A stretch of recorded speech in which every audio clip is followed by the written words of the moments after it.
Cassius. Yeah. One body, one mind. One mind, one spirit. One spirit, one mind. Gotta make the world feel it. One body, one mind. One mind, one spirit. One spirit, one mind. Gotta make the world feel it. Right, Mr. Jackson, I need you to work with me. So if we had to recreate this image of Christ, okay? If we had to, like just draw a sketch. Okay, so first of all, it said what? His head and his hairs were white like wool. So it said first you got to draw woolly textured hair, right? For this man. Okay, let's see what else. And we know woolly textured hair is on so-called black people, right? That is the hair of Negroes. That's known throughout all. Look, my man right there, look at him. Hair of wool like Jesus Christ, right there. Let's keep reading. As white as snow. And it was fully white. Come on, you got beautiful hair, brother. That's all I'm telling you. You can come listen for a second if you want. There's some uplifting stuff going on over here, bro. Come on over here and take a, you know what I'm saying? I tell him you'll call him back in a second. Come on, read that. And his eyes were as a flame of fire. And his eyes were flame of fire because Christ's first miracle was turning what? Water to wine. Water to wine. Rodale with me, Mr. Jackson. Let's get it. And his feet like unto fine bread. Now, this is where everybody has a discrepancy. All of a sudden, we can't read. We don't know colors. My glasses is tinted, so I can't see right now. But, Mr. Jackson, what color is brass? Is what? Is brown, or did you say brown or bronze? Brown? Mr. Jackson owned it. So this is the thing. All this has been written in the Bible since 1619. So why is it that now the pastors have not told the entire world that Jesus Christ is a black man, as it's written in the Bible? Why you think, Rodale? Come here. Talk to me.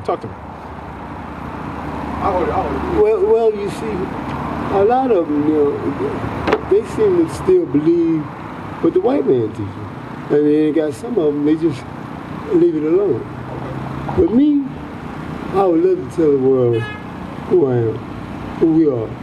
All praises, all praises. So let's get that. Go to 1 Corinthians 2 and 4. Because he said a lot of them just listen to the pastor. Why? Why do they do that? Why do they just listen to the pastor? They follow, exactly, they follow blindly. They follow who? Their so-called oppressor. I'm sorry, the so-called white man who is their oppressor. That's who they follow. You see what I'm saying? And because of that, they don't want no uprising. They don't want nothing. All they want is to have master's crumbs fall from the table. But let's see what they're doing. Read that. 1 Corinthians chapter 2, verse 4. And my speech and my preaching was not with enticing words of man's wisdom. So this is what men do. This is what the white man has done. He said, I'll teach with enticing words of man's wisdom. So that's what they do. They create an image, and then look at him. Look how he's looking at you. You start to feel away, right? You get tingly like, oh man, look how he's looking. He's so peaceful. He's so calm. I want to be like him. And then before you know it, you hypnotized. Now you want this white image. That's what's preferred in your mind. It's cement, or no, it's what it said? Iron. No, what how it go? It said seared as iron. It's seared, yes, seared as an iron in our mind, meaning it's imprinted. The same way if you ironed your shirt this morning and you left it on there too long, and then that black spot come on there and you're like, dang, what happened? It's the same way that America has done with this white man who is the devil. They have seared it into the minds of our people. And I can say that confidently because the Bible says it. You see what I'm saying? Read that one more time. And my speech and my preaching was not with enticing words of man's wisdom. So our people have fallen victim to man's wisdom. Because in the Bible, we can clearly read that Jesus is a black man. You heard it, right? How long you been standing there? Did you hear it long enough to hear Revelation 1:14? You gonna play me off? All right, bro. It's all right. One day we gonna conversate as black men and get ourselves out of these poverty-stricken conditions. And this is the key to doing that. But we gotta have brothers that wanna step up and do that.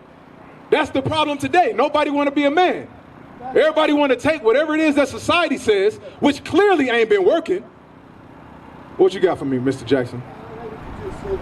You like what I said? Hold on, let me. His wisdom. You see, that's why he told Moses, he said, Moses, what are you talking about? He said, for my thoughts are higher than your thoughts. Do you know about the goat on top of the mountain, what the name is? Okay. So here, Mr. Rodale, let me see if you meek like Moses. Give me 1 Corinthians 11 and 3.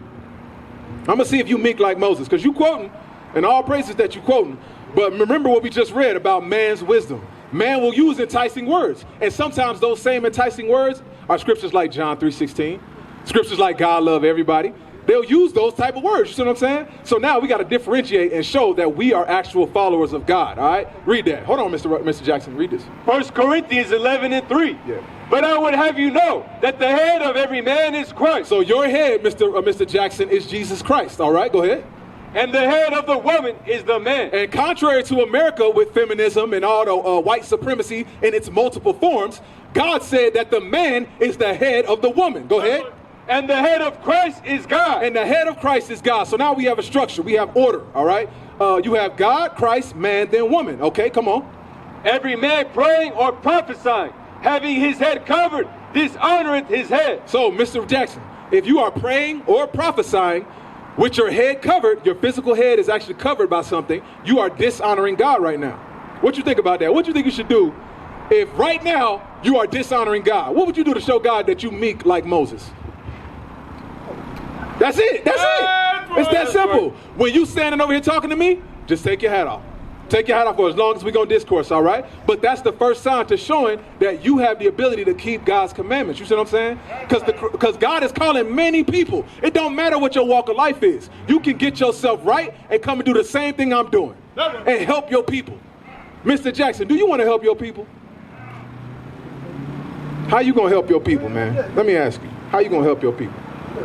Child of God. My name is Odell. I let out the spirit.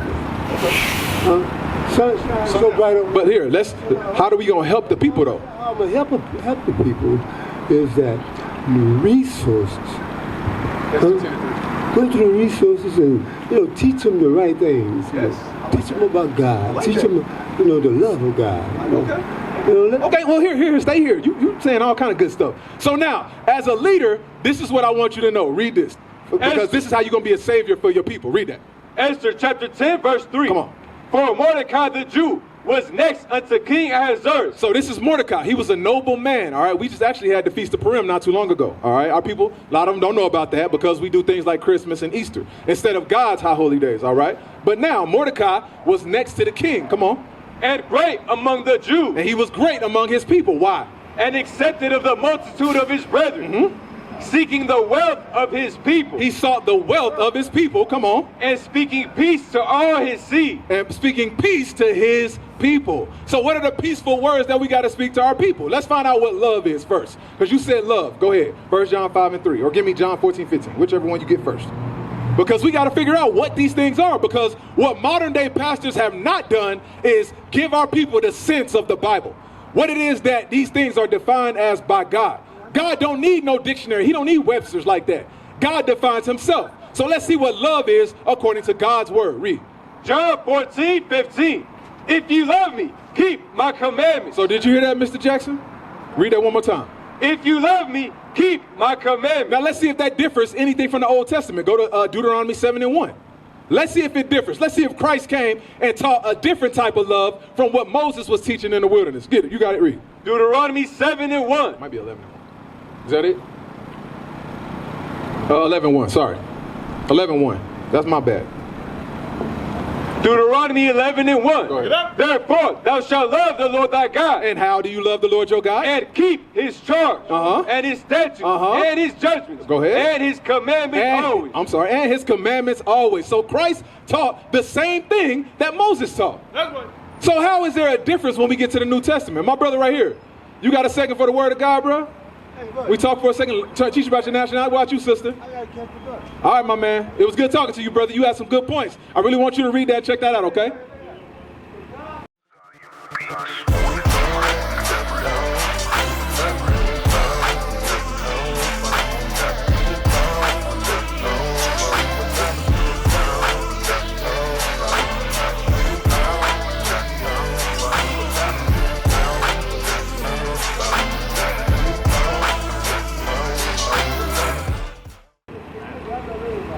Huh?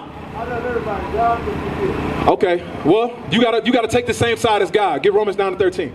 This is what I want you to know. Because God knows that he got enemies, all right? He doesn't love everybody. And that's what we gotta know, is that there are people out there that are not seeking our welfare. Those same people had gave you a white image of Christ first and foremost. They didn't put Planned Parenthood. They put drugs in your community. They legalized marijuana to keep our people in a what? A non-sober state. So that way you'll never come to your senses and understand who you are, because you ain't nothing, you addicted. You gone. You're not in the right sense of mind. God can't use you like that, and they know that. That's why there's drugs in all the communities. That's why liquor stores is all over the place. That's why it's twerk music and drill rap and all this other crap all on the radio polluting our minds. Why do you think that these things are? It's because they know that we are of no use to God when these things are in our communities at the rate that they are. Read that. Romans 9:13, as it is written. So understand this, so-called blacks, Hispanics, and Native Americans, because we've been taught a doctrine contrary to God's laws. So because of that, God has to say this. Read. As it is written, Jacob have I loved, but Esau have I hated. So now, y'all talking about God loves everybody. So wait a minute, do you agree? Nissan, great Nissan, your light turned green, never mind. Who else can I get? Mom, lady, excuse me, ma'am, you right here. Pardon.